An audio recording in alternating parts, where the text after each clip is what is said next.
आदरणीय प्रधानमंत्री जी, राष्ट्रीय शिक्षा नीति के ड्राफ्ट की प्रक्रिया से लेकर कैबिनेट की चर्चा तक हायर एजुकेशन कॉन्क्लेव या फिर राज्यपाल शिक्षा मंत्रियों का सम्मेलन हो, आपका मार्गदर्शन और विजन हमें हमेशा और लगातार मिलता रहा है। इसी रोड मैप पर हम आगे भी बढ़ रहे हैं और भविष्यवादी प्रगतिवादी राष्ट्रीय शिक्षा नीति को लाने की सफलता के रास्ते को आगे बढ़ा रहे हैं। प्रधानमंत्री जी, आज स्कूल एजुकेशन कॉन्क्लेव में इसमें लगभग 15 लाख स्कूलों के 90 लाख से भी अधिक अध्यापकगण और 27 करोड़ से भी अधिक छात्र छात्राएं प्रधानमंत्री जी आपके आशीर्वाद के लिए आपको साथ जुड़े हुए हैं। प्रधानमंत्री जी, 25 देशों के जहां सीबीएसई बोर्ड के हमारे छात्र पढ़ रहे हैं, ऐसे 25 देशों के छात्र भी आज आपके आशीर्वाद के लिए यहाँ पर हैं। आपने हायर एजुकेशन कॉन्क्लेव में ऐसे विश्व नागरिक की बात की थी जो भारतीय मूल्यों से जुड़ा हो। निश्चित रूप से यह शिक्षा नीति ऐसा विश्व नागरिक को तैयार करेगी जो भारतीय मूल्यों से जुड़ा हो और अंतर्राष्ट्रीय प्रतिस्पर्धा पर भी भारत की पहचान दिला सके। ये आपका मार्गदर्शन हमेशा हमको रहा है। राज्यपाल सम्मेलन के दौरान आपने रचनात्मक और सकारात्मकता के साथ आगे बढ़ने का जो हमको विचार दिया प्रधानमंत्री जी, उस दिशा में हम लोग लगातार आगे बढ़ रहे हैं। विगत 2 दिनों से हमने स्कूली शिक्षा के जुड़े विषयों को 6 भागों में थीम आधारित चर्चा के साथ विस्तृत मंथन किया है। ये राष्ट्रीय पुरस्कारों से सम्मानित एवं स्कूली शिक्षा से जुड़े विशेषज्ञों ने अपने बहुमूल्य सुझाव दिए हैं और आज प्रधानमंत्री जी इन 6 थीमों पर विशेषज्ञों के साथ दिन भर हम परामर्श करेंगे। कस्तूरी रंगन जी, मंजुल भार्गव जी, श्रीधर जी सहित पूरी समिति के लोग भी आज दिन भर उन विशेषज्ञों के साथ यहाँ जुड़े होंगे, क्योंकि आज हम करोड़ों छात्र, अध्यापक और अभिभावक आपके मार्गदर्शन के लिए उत्सुक है। मैं आपसे बहुत विनम्रता पूर्वक प्रार्थना करता हूं कि आप हमको अपना आशीर्वाद दें। माननीय प्रधानमंत्री जी। नमस्कार। मंत्रिमंडल के मेरे सहयोगी, देश के शिक्षा मंत्री श्री रमेश पोखरियाल निशंक जी, श्रीमान संजय धोत्रे जी, राष्ट्रीय शिक्षा नीति के प्रारूप को तैयार करने वाली समिति के अध्यक्ष डॉक्टर कस्तूरी रंगन जी, उनकी टीम के सम्मानित सदस्यगण, इस विशेष सम्मेलन में भाग ले रहे सभी राज्यों के शिक्षाविद, विद्वानगण, प्राचार्यगण, शिक्षकगण, देवी और सज्जनों, आज हम सभी एक ऐसे क्षण का हिस्सा बन रहे हैं जो हमारे देश के भविष्य निर्माण की नींव डाल रहा है। एक ऐसा क्षण है जिसमें नए युग के निर्माण के बीज पड़े हैं। राष्ट्रीय शिक्षा नीति 21वीं सदी के भारत को नई दिशा देने वाली है। साथियों, पिछले 3 दशकों में दुनिया का हर क्षेत्र बदल गया,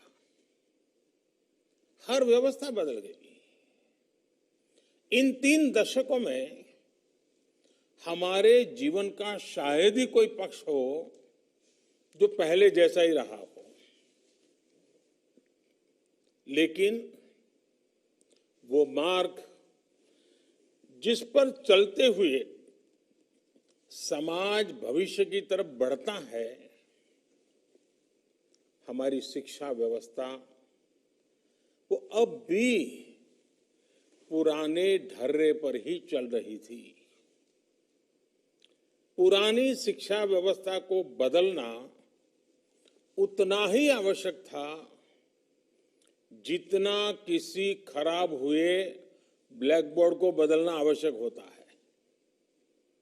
जैसे हर स्कूल में पिनअप बोर्ड होता है उसमें तमाम जरूरी कागज, स्कूल के जरूरी आदेश, बच्चों की बनाई पेंटिंग आदि आप लोग लगाते रहते हैं। ये बोर्ड हर कुछ समय में भर जाता है। उस पिनअप बोर्ड पर नई क्लास के नए बच्चों की नई पेंटिंग्स लगाने के लिए आपको बदलाव करना ही पड़ता है। नई राष्ट्रीय शिक्षा नीति भी नए भारत की नई उम्मीदों की, नई आवश्यकताओं की पूर्ति का एक सशक्त माध्यम है।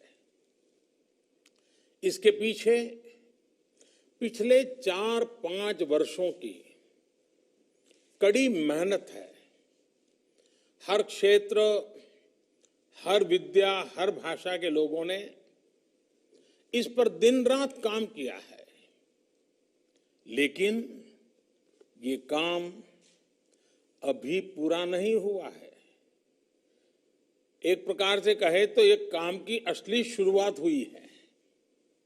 अब हमें राष्ट्रीय शिक्षा नीति को उतने ही प्रभावी तरीके से लागू करना है और ये काम हम सब मिलकर करेंगे। मैं जानता हूं राष्ट्रीय शिक्षा नीति का ऐलान होने के बाद आप में से बहुत लोगों के मन में कई सवाल आ रहे हैं। ये शिक्षा नीति क्या है? ये कैसे अलग है? इसे स्कूल और कॉलेजों की व्यवस्था में क्या बदलाव आएगा? इस शिक्षा नीति में एक शिक्षक के लिए क्या है, एक छात्र के लिए क्या है, और सबसे अहम, इसे सफलतापूर्वक लागू करने के लिए क्या करना है, कैसे करना है? ये सवाल जायज भी है और जरूरी भी है। और इसलिए ही हम सब यहां इस कार्यक्रम में इकट्ठा हुए हैं ताकि चर्चा कर सके, आगे का रास्ता बना सके। मुझे बताया गया है कि कल भी दिन भर आप सभी ने इन्हीं बातों पर घंटों मंथन किया है, चर्चा की है। टीचर्स खुद अपने हिसाब से लर्निंग मटेरियल तैयार करें, बच्चे अपना टॉय म्यूजियम बनाएं, पेरेंट्स को जोड़ने के लिए स्कूल में कम्युनिटी लाइब्रेरी हो, तस्वीरों के साथ मल्टीलिंगुअल डिक्शनरी हो, स्कूल में भी किचन गार्डन हो। ऐसे कितने ही विषयों की बात हुई है। अनेक नए आइडिया दिए गए हैं।